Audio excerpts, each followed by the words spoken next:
우리 지난 시간에 하나님께서 우리를 어디서 만나시는지 우리가 살펴봤습니다. 분명히 출애굽기 29장 42, 43절에서 성소의 입구에서 우리를 만나시는 하나님께서 결국은 대제사장을 통해서 우리 죄를 완전히 말소하시는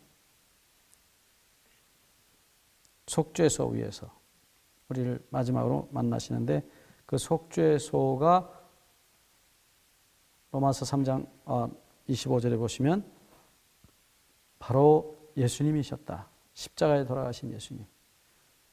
그 예수님의 희생이 근본이 되어서, 기초가 되어서 하나님께서 거기 앉으셔서 그 속죄소, 곧 죽임을 당하신 어린 양 위에 앉으셔서 우리 죄를 지우신다. 놀라운 복음의 이야기입니다. 이제 우리가 성소 안에서 일어나는 이 번제에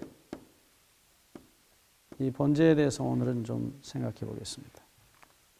이미 말씀드렸듯이 이 번제란 말은 올라라고 하는 히브리 말인데, 우리말하고 같다 그랬죠?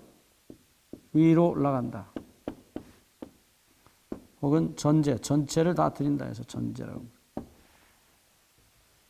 영어로 whole offering이라도 부릅니다. burnt offering 혹은 whole offering. 전체를 다 하나도 남기지 않고 통째로 다 불살라서 하나님께 드리는. 이것은 예수님의 그 죽으심에 자신을 남김없이 제물로 바치셨던 예수님의 희생의 헌신을 나타냈습니다. 조금도 남기지 않았어요. 전체를 다 하나님께 드립니다. 우리의 죄로 인해서 그렇게 돌아가시는, 우리가 그렇게 없어져야 될, 우리가 통째로 다 없어져야 될 인간들입니다. 그렇게 돌아가신 것을 나타내고 있습니다. 근데 이 번제에 관한 성경 기록을 보시면 레위기서 1장 3절로 4절을 보시면 이런 기록이 나옵니다. 레위기서 1장 3절입니다. 그 예물이 소의 번제이면 흠없는 수컷으로 회막문에서 여호와 앞에 연락하시도록 드릴지니라. 계속해서 4절에 그가 번제물의 머리에 안수할지니 그리하면 연락되어 그를 위하여 속죄가 될 것이라. 여기 연락이란 말이 반복되고 있어요. 이 연락이란 말은 말씀드렸지만은 하나님께서 보신다. 그리고 헬라 사람들은 그것을 불을 내린다. 그렇게 번역하고 있어요. 그래서 이 연락하신다. 하나님께서 보신다.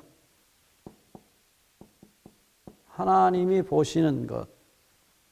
보시면 불이 내립니다. 불이 내리면 죄인의 죄가 타는 것입니다. 죄인과 함께. 죄가 사라지는 것을 나타내고 있어요. 그런데 이 연락의 조건이 있습니다. 어떻게 연락되는가? 첫째, 우리 말씀하신 대로 레위기서 1장 3절에 다시 한번 보죠. 그 예물이 소의 번제이면 흠없는 수컷으로 회막문에서 여호와 앞에 연락하시도록 드릴지니라. 여기 연락하시도록이라는 히브리 말을 영어로 번역한 킹 제임스 성경은 기꺼이라고 번역했어요. willingly라는 기꺼이. 그리고 나서 4절에 다시 그가 번제물의 머리에 안수할지니 그리하여 하면 연락되어. 그래서 이 안수의 조건이 두 가지입니다. 첫째는 기꺼이 드리는 예물입니다. 두 번째는 1장 4절에 안수하여. 대단히 중요한 얘기들이에요. 네, 아주 중요한 얘기입니다. 자, 하나님께서 어떻게 연락하시느냐? 연락의 조건이 뭐냐? 억지로 드리는 게 아니에요. 기꺼이 드리는 것입니다. 이 우리의 어린 양이신, 우리의 죄를 지신 예수님의 이마 위에 우리가 우리의 죄를 기꺼이, 그분의 머리 위에 우리의 죄를 나타낸 가시관을 기꺼이 씌워드립니다. 여러 차례 말씀드렸지만 우리가 우리 죄를 정말로 버리고 싶어서, 죄가 너무너무 지긋지긋해서 이 죄로부터 벗어나고 싶으셔서 예수님을 돌아가시게 만든 우리의 죄를 기꺼이 주님께 드리는,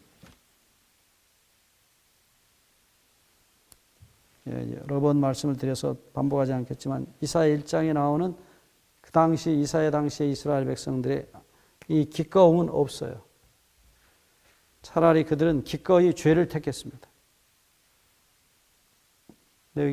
이사야서 1장 14절, 13, 14절에 말한 대로 그들은 죄가 좋은 것입니다. 그래서 성회와 아울러 제사를 드리면서 악을 행하는 것을 내가 견딜 수 없다는 것입니다. 죄를 내놓지 않는 것입니다. 안수하지 않는 것입니다. 이 기꺼이라는 말 아주 참 잘 번역했어요. 이 기꺼이 죄를 예수님께 옮겨드리는 것은 죄의 흉악성을 알았고 동시에 죄의 흉악성만 알아가는 건 아니에요. 예. 그 죄가 예수님을, 우리 아버지 하나님을 어떻게 괴롭히고 죽였다는 사실을 알 때 비로소 죄를 기꺼이 내놓는 것입니다.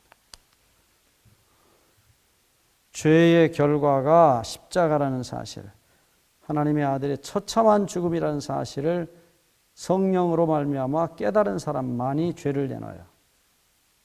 그렇지 않으면 죄를 내놓지 않습니다. 다시 말하면 용서의 사랑이 죄를 내놓게 해요. 옛날에 그 동네에 보면 채 내는 집이 따로 있어요. 뭐 고기를 먹고 채했다. 그러면은 거기 가면 그 채 내주는 할머니들이나 아주머니들이 계세요. 그래서 이렇게 배를 열심히 만지고 어떻게 하다가 어떻게 하면은 토합니다. 그러면 진짜 그 고기가 나와요. 근데 가짜로 하는 분도 많답니다. 어쨌든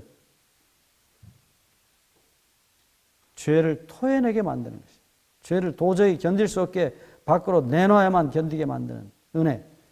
그게 우리 요즘 같으면 소화제를 먹으면 소화가 돼서 없어지든지 아니면 밑으로 쏟고 아니면 토하고, 어떤 다른 물질이 소화시키거나 토하게 만드는 쏟는 물질이 들어가면 그 물질이 그 체한 것을 토해내게 하거나 쏟아버리게 합니다.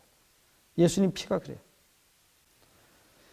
그래서 참으로 내 죄가 주님을 어떻게 돌아가시겠다는 사실을 경험으로 아는 사람들 아니고는 절대 죄를 버리지 않습니다. 그러니까 형식적으로 그냥 안수하는 거예요. 그래서 내가 죄를 버리고자 하는 그 간절한 만큼 용서받는다는 것입니다. 이것은 대단히 중요한 얘기예요. 이 이야기를 예수님께서 누가복음 11장에서 하셨어요. 이웃집에 사는 친구가 밤이 늦어서 같이 자고 있는데 자기 집에 또 다른 친구가 왔어요. 아주 절친한 친구가 또 왔어요. 근데 먼 길을 오느라고 밥을 못 먹었다는 것입니다. 그러니까 이 친구가 자기 옆집에 있는 친구에게 문을 두드립니다. 여보게 늦었네. 미안하네. 지금 밤 1시지만 어떻게 방법이 없네. 배가 너무 고파서 우리 친구가 힘들어하니 좀 빵을 빌려줄 수 있겠나? 그러니까 그 친구가 하는 말이 누가복음 11장 8절에 내가 너에게 말하노니 비록 벗됨을 인하여서는 일어나 주지 아니하였을지라도 친구 정도로 가지고는 안 된다. 그 강청함을 인하여 일어나 그 소용대로 주리라. 그러니까 얼마나 간절히 마치 자기가 죽을 것처럼 나 지금 배가 고파 죽겠네, 나 좀 살려주게 하고 정말 간절히 자기 친구를 위해서 기도했는데, 그래서 달라고 요구를 했는데 하나님께서, 예수님께서 말씀하신 대로 너희가 그렇게 기도하지 않으면, 그 간절한 만큼 내가 주는데 그렇게 기도하지 않으면 줄 수 없다는 겁니다. 여기 강청함을 인하여 일어나 그 소용대로 주리라. 기도의 응답의 첫 번째 조건입니다. 강청이에요. 우리가 기도에 대한 얘기할 때 늘 말씀드리지만 기도의 양에 비례하지 않아요. 기도는 강함에 비례해요. 얼마나 간절히 기도했느냐. 순간 기도했을지라도 정말로 간절히 야곱이 하나님을 붙들었던 것처럼 그렇게 기도하면 응답을 받는데, 우리는 주셔도 그만, 그냥 안 주셔도 그만 하는 그런 기도는 응답하실 수 없다는 것입니다. 여기 예수님께서 이 누가복음 11장 8절을 마치시면서 9절에 말씀하시기를, 누가복음 11장 9절에 내가 또 너희에게 이르노니 구하라 그러면 너희에게 주실 것이요 찾으라 그러면 찾을 것이요 문을 두드리라 그리하면 너희에게 열릴 것이니 구하는 이마다 10절 받을 것이요 찾는 이가 찾을 것이요 두드리는 이에게 열릴 것이니라. 지금 여기 10절에 구하는 이마다 반드시 다 받는다. 근데 여기 구하는 이가 어떻게 구하는 거예요? 강청함으로 구하는 것입니다. 예, 정말 내가 죽을 것처럼, 내가 정말 배가 고파서 죽을 만큼 그렇게 간절한 마음으로 친구여 떡을 빌어달라.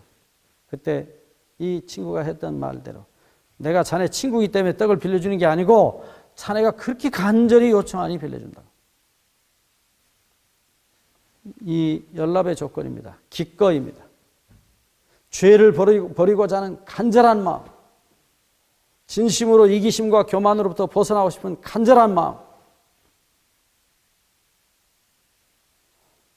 그 간절한 마음에 간절한 만큼 하나님께서 기도를 응답하시고 연락하신다는 것입니다. 두 번째, 다시 얘기합니다. 안수입니다. 안수.